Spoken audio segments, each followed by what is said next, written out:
I tend to be a little more conservative in my understandings these days with everything that's happening. I guess it's just my upbringing and my confusion about wokeism. And in the last few years, I have found out that very much of my family and very many of my friends have a woke attitude. And of course, I still love them a lot. I just search for the common denominator of who would think that way and who would think a little more conservatively like I do. I don't think I'm naive or ignorant in any way, but of course, leaning to the conservative side, I could catch a lot of flack for that. And it's so intense that one would try to avoid that and be quiet and mind their own business about it. But the common denominator I mentioned has dawned on me in a certain way. I was raised in the country, and I'll be honest with you, it was scary to go to the city. People seemed mean. And a lot of those people are now liberals. But so are a lot of them that are very kind.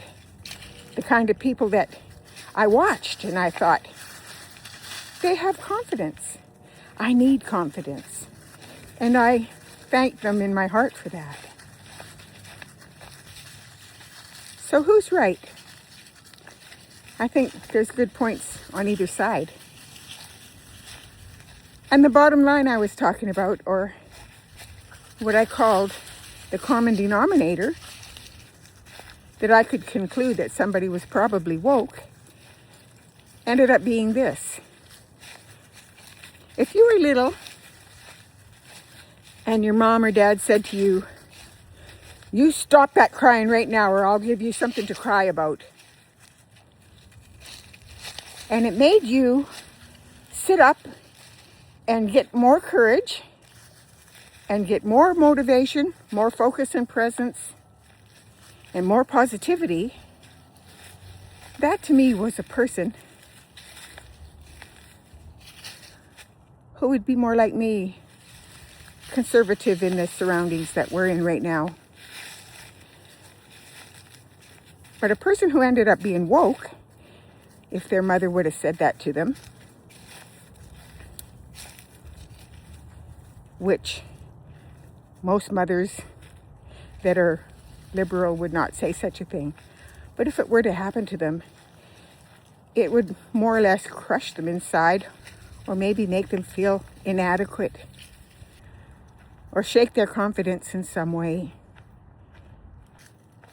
It is confusing to me that we've drawn a line in the sand and everybody's radically on one side or the other. But the main things are to have common sense about it, be practical about it, and detach from the fear of it.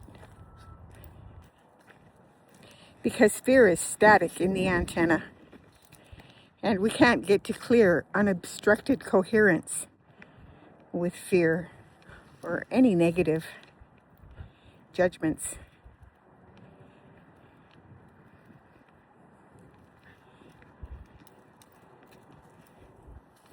We're all learning as we go.